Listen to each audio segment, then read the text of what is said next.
Hi everyone, good morning. My 7th year here in STC, so very nice to see a lot of familiar faces. It's been a great audience, great conference all along. You've been listening to a lot of technical sessions, AI, ML. You know, Pradeep was mentioning yesterday, Rajini, I like how some of the softer aspects that you bring to the conference. So this is one such softer aspect as well. Something that's been bugging me all along for the last, couple of years or so. So not something that's super technical, but I think that's something that's very, very relevant and important for all of us today, about nurturing a positive mindset. We all live in a day and age where there's a lot of negativity around us, right? As in, you know of spiritual gurus who say that I do not even read newspapers. I open the newspapers, there is so much of negativity around. And inherently, there are certain jobs which have some amount of negativity associated with them as well. Let's say a police industry. To that extent, I don't want to sound controversial out here. I really think software quality is also one such industry which inherently has some amount of negativity associated with it. We're always out there looking for defects, looking for what's going wrong. Mahesh, for instance, yesterday, while I agree to all of what he said, he said you've got to be positively skeptical. One of the things that he mentioned was, let's say someone, a tester walks up to me and says, there are no more defects. I would want him to be sad, is what he mentioned. So that's something that I don't completely buy into. So I say, there is a lot of negativity around us today. Deadlines, pressures, timelines, project deliverables. So this being the case, there are people around us which see our profession in negative light. We ourselves, right? See, think of a regular world. Don't we always say, stop looking for faults in everything that we do. But when our job is inherently wanting us to do that, don't we automatically have some amount of negativity setting in? How do we change this scenario? How do we build positivity as a tester in ourselves? We may not be able to change the perception of people around us a whole lot. There are things that we can do, but how do we change this entire scenario? That is what I am here to present to you all today. I don't need to stand here and do any selling for a positive mindset. We all know the benefits that a positive mindset brings in: physical health, emotional, psychological health, handling adverse situations much better, challenges much better, a lot of resilience that comes in through all of this. So recognizing all of this, organizations also really understand this scenario. They really understand the fact that we spend a lot of time away from homes, at work, dealing with a lot of stress. So they're arranging a lot of, whether it is conferences, workshops, meditation sessions, yoga sessions, whatever it be, to bring in that positivity. All said and done, whether there is that negativity or positivity outside, the control switch is really within us. I talk like a guru out here. I am nowhere in that journey. I'd be the first one to get stressed, anxious and all such things. But the moment we are conscious and we acknowledge all of this in that path, I think we've come a long way. So the control switch is really within us. But the way I look at positivity is we've got to be realistically positive. In the sense, I can stand here and say that I aspire to become a politician down the line. But if I say I want to become Narendra Modi ji tonight, that's not being realistically positive, right? So you've got to align this with your capabilities, with your, the circumstances and environment that you are in, and of course, stretch yourself. Being religion agnostic out here, the Bhagavad Gita basically talks about the 3 states of mind that we all fit into. There is one reigning state of mind for each of us. Each of it has its own pros and cons. The sattvic, rajasic, and the tamasic. So sattvic being a state, the ideal state where things are very, very calm, state of bliss, state of peace. The downside being you're so self-content, you're so content with everything that's happening that you don't want to challenge yourself. Rajasic, which is where I think most of us belong to, extremely energetic, extremely enthusiastic. But the downside being there is a lot of stress and anxiety.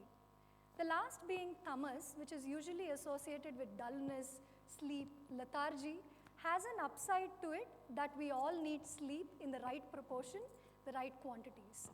So in your journey towards a positive lifestyle and a positive mindset, one of the first things to acknowledge and identify is which is the strong reigning state of mind of yours, which is the strong reigning guna of yours, and try to bring in that balance and neutrality with the others. Now, enough said all of this, let's move on to software quality. How does all of this relate to software quality? So I have a friend of mine, I think most of you would know him, Ajay Balamurgadas. He had made a presentation a few years ago talking about the top 50 things to keep in mind in the relationship between a developer and a tester. A hunky-dory scenario, right? A great programmer, a great tester, everything is coming along really well. As a good programmer, I really understand the business, I really understand the technology, the product, the rapport. As a tester, I'm extremely critical, but still my rapport is great. Everything is great. How many of us face these situations on a day in and day out basis? I won't be surprised if people here raise their hands saying not even one project of mine fit into this particular scenario, right? So while this is the ideal scenario, studies continue to show that 63% of the times, quality continues to be that gating factor or blocking factor in a production process. 29% of the times, it is quality which is adversely impacted in a DevOps cycle. 91% of the respondents say that the role of quality needs to continue to change. Only 1 in 5 organizations actually engage quality in their planning efforts. Only 1 in 3 organizations actually test every time code is checked in. So we've seen the ideal state, we've seen the sorry state of affairs. What is the perception the industry continues to have of our role? Man, in the name of end user advocates, they continue to find defects, continue to say, this is not working, that is not working, how can I break this? Whereas we know that we are all driving this for the greater good of the community. We know we can continue to be not just critical, but technical and analytical too. We know we're working towards the greater good. So how do we change this scenario? And that is what I'm going to cover in the next 4 slides. I'm going to be talking about it from 4 specific angles. One is focus, one is devil's advocate, enabler of quality, and at a people level. These are the 4 things I've picked in the journey towards positivity. And as I start off out here, there's an analogy that I want to give to the police industry. Again, as I mentioned at the start, there are certain industries which have that negativity inherently associated with them. The police industry is one such one. We know there are representatives and civilian representatives, but let's say a cop catches you on the road. Would you ever be excited saying, hey, the police has caught me, I'm excited? You know, immediately that negativity, stress and fear, what did I do wrong? Was I not wearing my helmet? Did I, jump the light? Was I overspeeding? That's the thought that immediately comes to our mind. So there is a book called Essentialism, The Disciplined Pursuit for Less. It's a very good book, by the way, which I recently finished. So that talks about a police officer in Canada, Richmond County, who when he came in, he said, I'm going to change this entire scenario. Why is there such negativity? We are their representatives. I'm going to come and start rewarding good behavior, start recognizing things that are going on well. And that brought about a huge change. And I was very happy to read this about the Bangalore police also recently, a couple of weeks back in the Hindu. They're trying to take on community policing initiatives, trying to engage with the civilians in taking on kabaddi matches and all of those. End of the day, of course, they're going to be evaluated based on their performance, but these are good things that are happening in the right direction. So when I read this, I said, why can't we as testers play that role too? Why can't we be good cops too? Why can't we be good testers, good cops in the process of building a positive mindset? So as I said, I have 4 ways of doing this. First of all, being goal-oriented in nature. And when I say goal-oriented, see, we all have come a long, long way. No longer are we clearly waiting for instructions saying, as a quality team, this is what you've got to do. We've come a long way. We really understand what the quality goals are. But we align them with the business goals. That is the bigger question that we really need to be answering out here. So when I say business goals, the thing is, there are a lot of tools that we can leverage today, whether it is analytics, whether it is following and understanding beyond the scope of what we do to really bring in that value. Organizations are taking up things called DOHO engineering, paired engineering efforts. At QAI InfoTech, for example, we do this at the accessibility level where paired engineering efforts happen.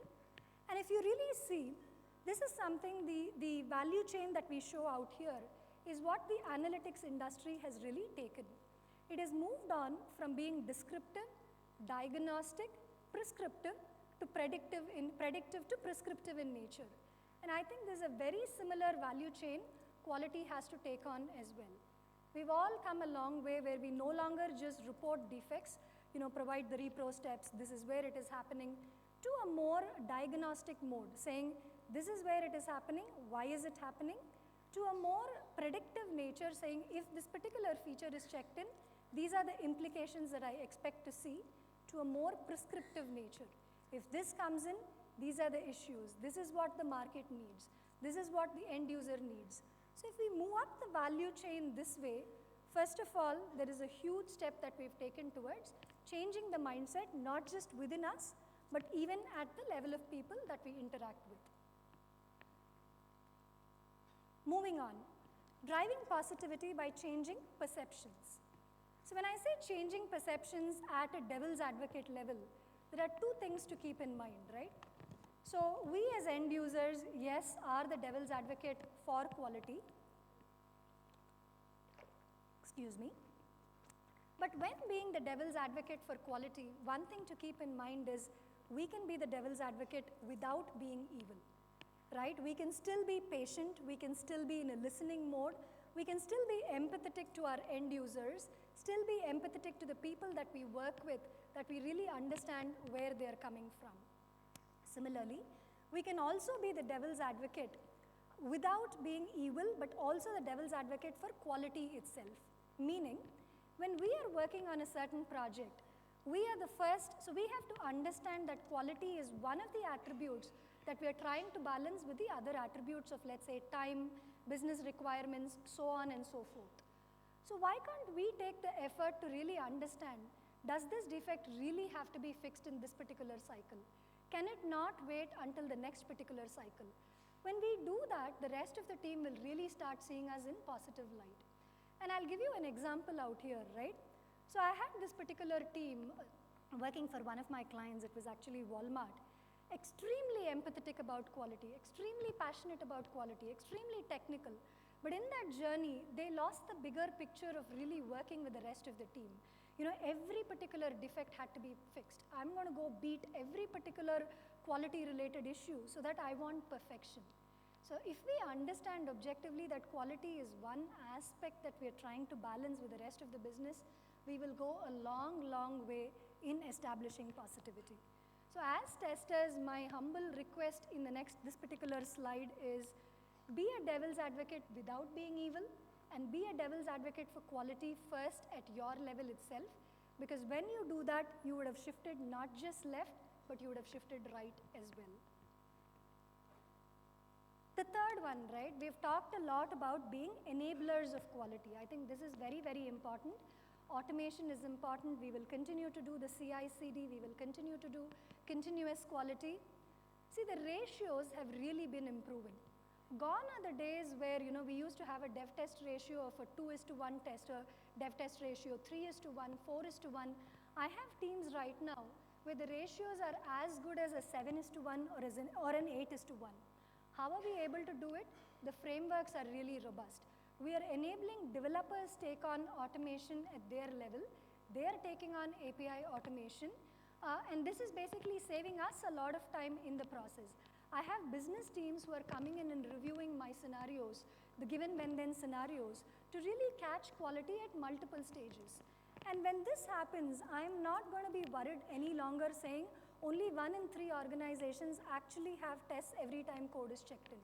Because I have now enabled everyone take on quality at multiple levels through my robust frameworks. Quality is happening at a planning phase, at a design phase, at an architectural phase, at a coding phase, multiple such phases as well. Now, what advantage that gives us is, as an enabler of quality, we're going to have a lot more time on hand. What do we do with that time?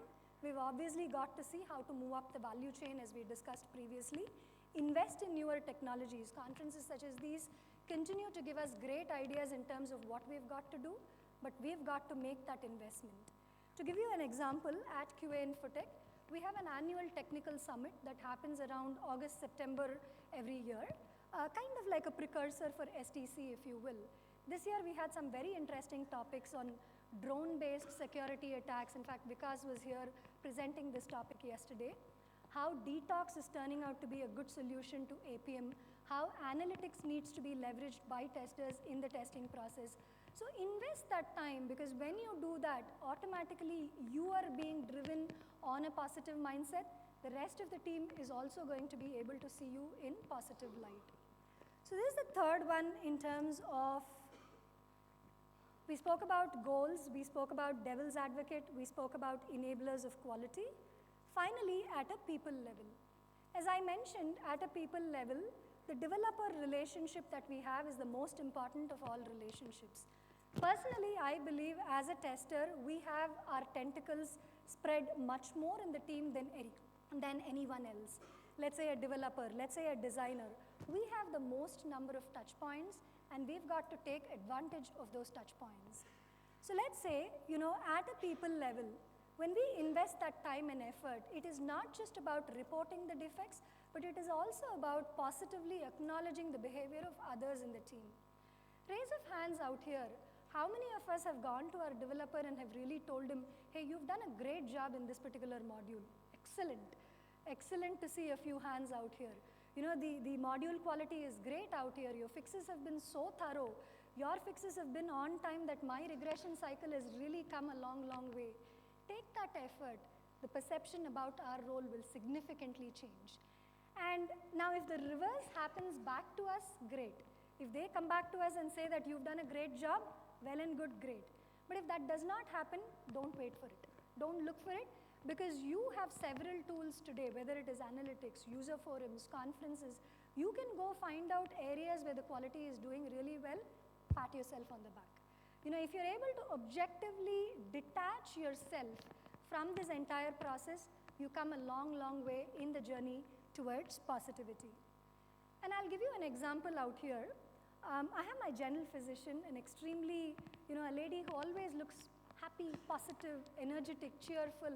So I went and asked her one day, you deal with hundreds of sick patients day in and day out. So much of negativity, people are coming there to complain to you. How do you continue to remain so positive? She said, see Rajini, if I've got to thrive in this profession, I've got to do something consciously about it, because otherwise I'm going to be broken by the next day. So for me, what works is I reset myself end of every day.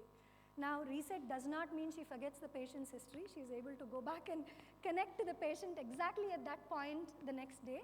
But she emotionally detaches herself from this entire journey. She says she maintains a gratitude journal, and that works great for her. That's something that I've started doing. Time will tell if that really helps. But these are things that we've got to consciously figure out as to what is going to work for us. Recognize if the environment is recognizing you, well and great. If not, don't look for that inspiration outside, because the positivity is really within you. So we spoke about the 4 things of goal, devil's advocate, enablers of quality, and at a people level.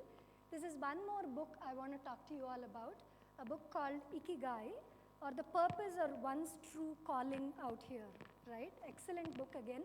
If there's any Japanese speaking audience, please forgive me for my pronunciation out here. This book talks about how the average life expectancy of people in a certain northern island of Japan is much more than the global average life expectancy. People comfortably live up to the ages of 110, 115, 120, and are even self-sufficient up to the ages of 100. And here we are hearing of stories where people are all of a sudden dying at the ages of 45 and 50 as a sorry state of affairs. So what is that true difference? How is it that that particular island has been able to achieve this? That's what this book talks about. Please do go read it. It's a very light and short read. The book basically talks about the positivity that people build in. Of course, that kind of a calm atmosphere and environment we may not be able to simulate out here. But the 2 principles the book talks about are Ichigo, Ichi-e, and Wabi-sabi. Again, as I said, please discount my pronunciation. And I thought some of these are relevant for us in the realm of quality. So what it says is Ichigo, Ichi-e, don't look for perfection in everything. It says, I know this sounds detrimental to the core of quality, but what it says is, if you see even the Japanese teacups intentionally have a crack in them. Certain buildings in Japan are intentionally toned down every 20 years and reconstructed. how often have we broken our heads on products where we know, say, a few months down the line, the product is punted or it is just off the shelf. I'm not saying you don't have to drive towards perfection, but perfection is not all of it, is what I'm trying to say. So keep that one thing in mind, and to that principle, if you yourself play the role of a devil's advocate for quality, the positive mindset will automatically come, not just in you, but with the rest of the team as well.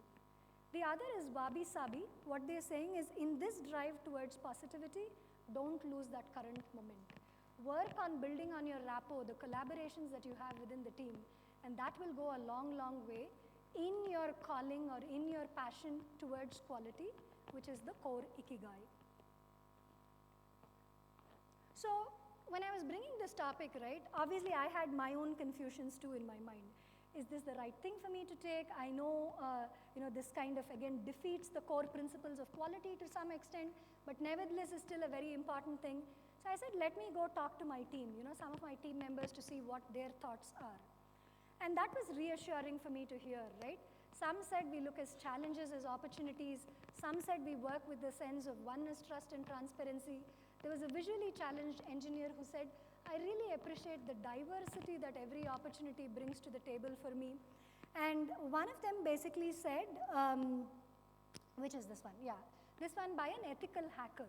So from the security team, he basically said, my mindset is very constructive, but my approach to getting there is very destructive. Again, may sound to be a very objective statement, may not be easy for all of us to understand the meaning, but if we keep this as a core, right, I work with a constructive mindset, but with a destructive approach, then there is a long, long way for us to go. And I sort of validated this with one of my clients as well. Usually he's here at STC. One of the leading managers at Adobe, he's not here this time.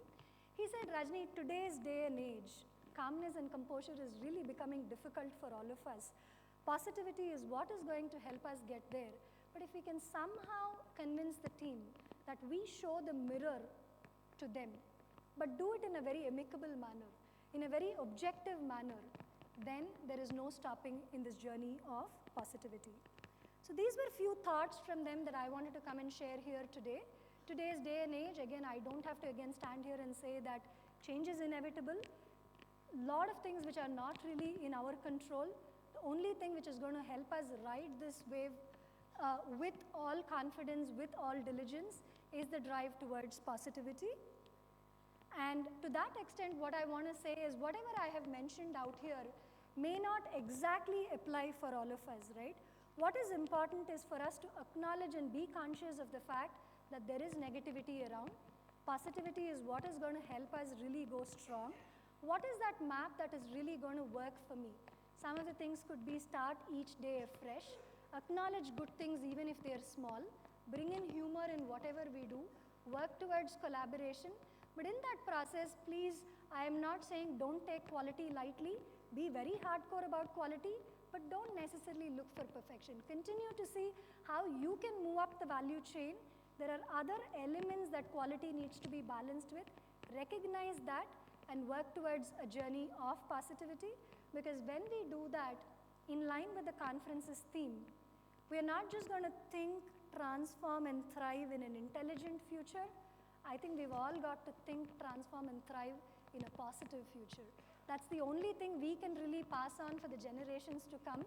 Quality has a very, very important role to play, but in this process, let us not be shunned by the perception the rest of the industry has, or even within us, that it has got a negative role.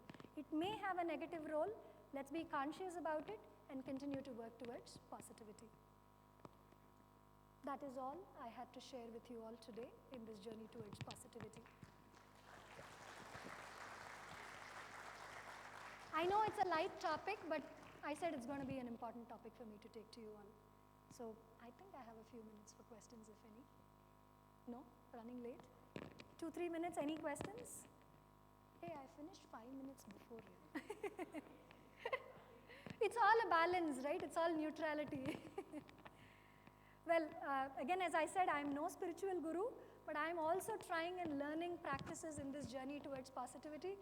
So happy to pick a conversation if any of you all have any outside the room. All right. Thank you so much for a wonderful presentation.